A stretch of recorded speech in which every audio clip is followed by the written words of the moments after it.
بہت پرانے زمانے کی بات ہے۔ کسی ملک میں ایک رحم دل بادشاہ حکومت کرتا تھا جو اپنے عدل و انصاف کی وجہ سے بڑا مشہور تھا۔ بادشاہ نے اپنے وزیروں کو یہ حکم دے رکھا تھا کہ اسے ملک کے کونے کونے کی خبروں سے باخبر رکھا جائے تاکہ کوئی بھی غریب آدمی انصاف سے محروم نہ رہے۔ ایک دن بادشاہ کا وزیر سمندر کے کنارے کسی کام سے اپنے قافلے کے ساتھ گزر رہا تھا کہ اس نے ایک بوڑھے آدمی کو سمندر کے کنارے کے ساتھ ساتھ دوڑتے اور یہ کہتے ہوئے سنا، میرا خزانہ سمندر کے اس پار ہے۔ بوڑھا آدمی دوڑتا ہوا کبھی اس طرف آتا اور کبھی دوڑتا ہوا دوسری طرف جاتا۔ وزیر بوڑھے کی یہ بات سن کر بڑا حیران ہوا۔ اس نے سوچا کیوں نہ اس بوڑھے آدمی کو پکڑ کر اس کے خزانے کا پتہ معلوم کروں۔ وزیر نے اس بوڑھے آدمی کو قید کر دیا اور بادشاہ کو اس بات سے بے خبر رکھا۔ کئی دن گزرنے کے بعد بھی وزیر اس بوڑھے آدمی سے خزانے کا پتہ نہ پوچھ سکا۔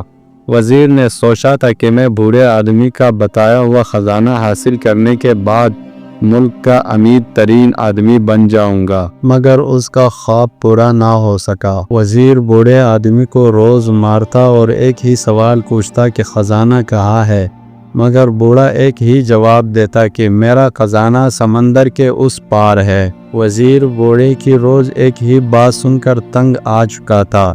وہ سمجھ گیا کہ بوڑھے کے پاس کوئی خزانہ نہیں ہے۔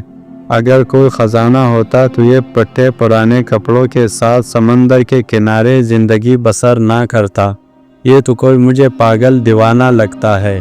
کیوں نہ میں اپنے دل کی میل کو صاف کر کے یہ ساری باتیں بادشاہ سلامت کو بتاؤں۔ ہو سکتا ہے یہ بوڑھا آدمی بادشاہ کو ہی خزانہ کا پتہ بتا دے یا اس کو پاگل سمجھ کر چھوڑ دے۔ وزیر نے یہ سارا معاملہ بادشاہ سلامت کو بتایا۔ بادشاہ نے اپنے خادموں سے کہا، اس بوڑھے آدمی کو صاف ستھرے کپڑے پہنا دو اور کھانا کھلا کر میرے پاس لے آؤ۔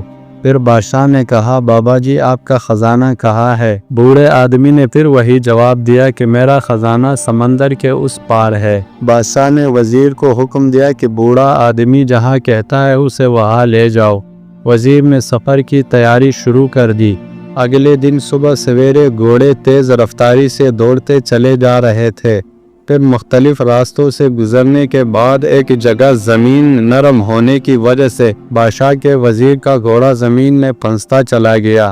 مجبوراً قافلے کو رات وہیں قیام کرنا پڑا۔ پھر اگلی صبح ہوتے ہی وہ اپنی منزل کی طرف چل پڑے۔ سفر کئی دنوں تک جاری رہا۔ جنگلوں سے نکل کر قافلے میں پہاڑوں کا رخ کر دیا۔ پھر سمندر پار کیا تو ایک تنگ سی پہاڑی راستے سے گزر کر قافلہ وہاں پہنچا تھا، اس لیے گھوڑوں کو باہر رکنا پڑا۔ پھر بوڑھا آدمی خوشی سے سب کو چھوڑ کر ایک غار کے اندر چلا گیا، جہاں اس نے اپنا خزانہ دبایا ہوا تھا۔ غار کے اندر جا کر بوڑھے آدمی نے قافلے والوں کو آواز دی، آ جاؤ میرے ساتھیوں، خزانہ مل گیا ہے۔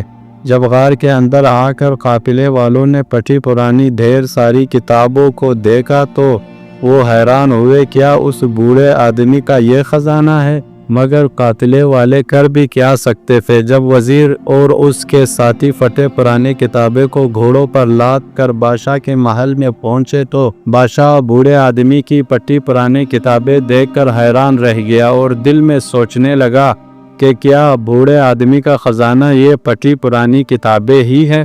مگر بادشاہ عقل مند تھا۔ اس نے بوڑھے آدمی سے پوچھا، بابا جی آپ ان کتابوں کی قیمت مجھ سے کیا لیں گے؟ بوڑھے آدمی نے جواب دیا، میں یہ کتابیں کسی قیمت پر نہیں بیچوں گا، کیونکہ یہ کتابیں میرے بزرگوں نے اپنے بزرگوں سے لی تھی۔ بادشاہ بوڑھے آدمی کی بات سن کر بڑا حیران ہوا۔ بادشاہ نے ایک مرتبہ پھر بوڑھے آدمی سے کہا، آپ مجھ سے ان کتابوں کے بدلے میری آدھی بادشاہت لے لیں، کیا آپ کو یہ سودا منظور ہے؟ بوڑھے آدمی نے پھر کتابیں دینے سے انکار کر دیا۔ بادشاہ نے بوڑھے آدمی کو ہر طرح سے آزما لیا۔ بوڑھے آدمی نے آخر کار کہا کہ بادشاہ سلامت، آپ اگر مجھے ساری بادشاہت بھی دے دے تب بھی میں اپنے بزرگوں کی امانت آپ کو نہیں دوں گا۔ بادشاہ بوڑھے کی بات سن کر بے حد خوش ہوا اور کہا کہ علم بہت بڑی دولت ہے۔ بادشاہ نے بوڑھے آدمی کی شاگردی اختیار کر لی اور ایک عالم کا شاگرد کہلوانے پر فخر محسوس کیا۔ بے شک درخت اپنے پھل سے اور انسان اپنے عمل سے پہچانا جاتا ہے۔ دوستو، اس کے ساتھ ساتھ میں آپ کو ایک لطیفہ بھی سناؤں گا۔ ایک بادشاہ کا عزیز ترین حجام تھا۔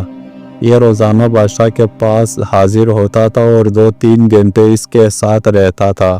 اس دوران بادشاہ سلطنت کے امور بھی سر انجام دیتا رہتا اور حجامت اور شیو بھی کرواتا رہتا تھا۔ ایک دن نائی نے بادشاہ سے عرض کیا، حضور، میں وزیر کے مقابلے میں آپ سے زیادہ قریب ہوں، میں آپ کا وفادار بھی ہوں، آپ اس جگہ مجھے وزیر کیوں نہیں بنا دیتے؟